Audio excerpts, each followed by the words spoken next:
by Joey Barton to find Best. Simpson is available to him. Newcastle settle for the corner kick. Seems to take a little while there, Best, to pick up the flight of that ball. I think if he got onto it a bit quicker, he might have given himself a better advantage there. Good defending though from Ferdinand, who stood his ground well and just got his distance from Best correct. Newcastle, who took the lead from a Joey Barton corner kick. Barton again set.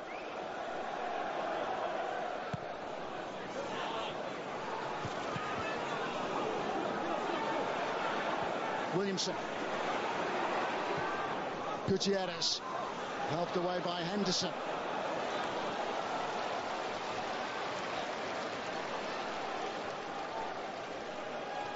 Sunderland just a little bit short of attacking ideas. Yeah, and I was just about to say, as Sunderland's attacking intent or ideas start to evaporate and run out, so too do the fans start to disappear from the stadium.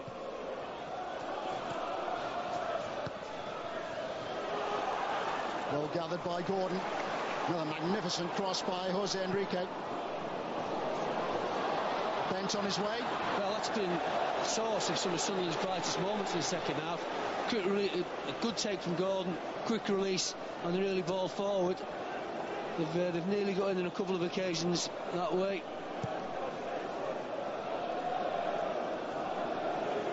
Sunderland want to make another substitution. Jack Colbeck, who's been out on loan at Ipswich Town, is ready to come on. Barton grappling with Malbronk.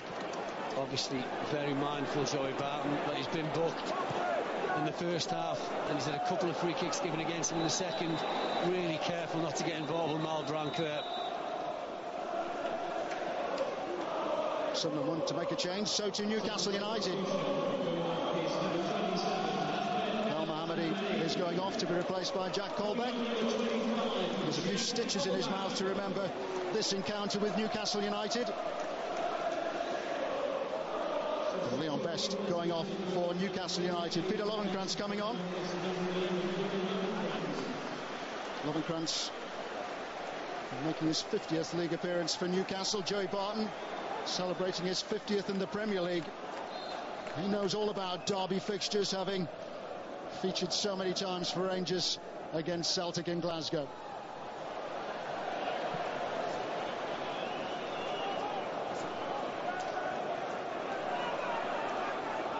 How much of a difference would have he made? Lee Cattermole, absent, injured, back problem for Lee Cattermole, who's followed Steve Bruce from Wigan Athletic. Well, he would have certainly gone up against Newcastle's strong midfield, wouldn't he? Would he got involved? He's a good passer of the ball as well. I mean, there's no question that there's been a lack of commitment or aggression from Sunderland. You know, it's the other side of the game really where they've been lacking composure, being able to hold on to the ball, especially up front. I think the two lads up front have not held the ball up well enough for Sunderland, whereas Amiobi at times has been quite superb in getting his body in, getting the ball down and enabling his teammates to get up in support of him. Shola Amiobi, so many times over the years been regarded as the nearly man at Newcastle United, so many injury problems, always in the shadow of the likes of Alan Shearer in the past. Very nearly left the club about 18 months ago, I seem to remember.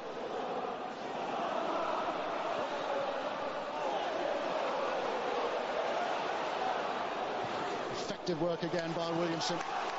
Yeah, no chances. I mean, I think he thought at one point of trying to play that back into the penalty area, but then just decided better of it, put it out to safety. Big moment for Dan Gosling. Yep, first Premier League appearance for Dan Gosling, who arrived in the summer from Everton, even though he was injured. He has been nursed back to full health. He played against Hibernian this week in a friendly fixture, just to ensure that he was ready to take on Sunderland, even if it is only for stoppage time. And we are now into stoppage time. 5 extra minutes, minimum 5 extra minutes. Normal time or stoppage time, it doesn't make any difference to Fabrizio Collicini. Another fine header clear, and another one there by Williamson.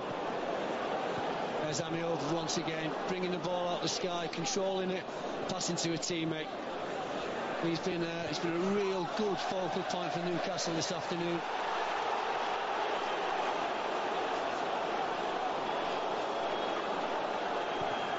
Bramble pursued by Lovenkrands.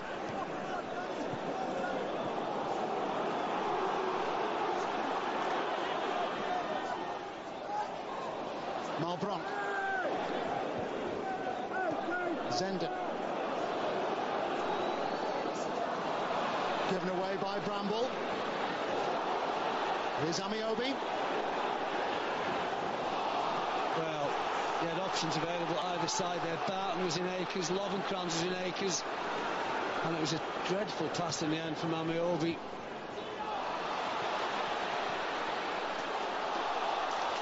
Sunderland have the throw. Well, it'll be big push now. The fans will get behind the team. They'll sense that time's running out. Punched away by Harper. Only as far as Colback. In by Bent. Zenden's there. Well, and just wide.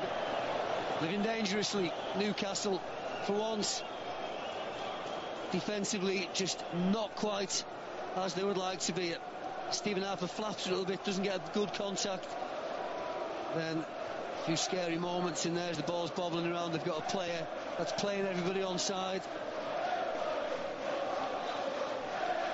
They couldn't believe it when Sunderland lost 5-1 at St James's Park in October.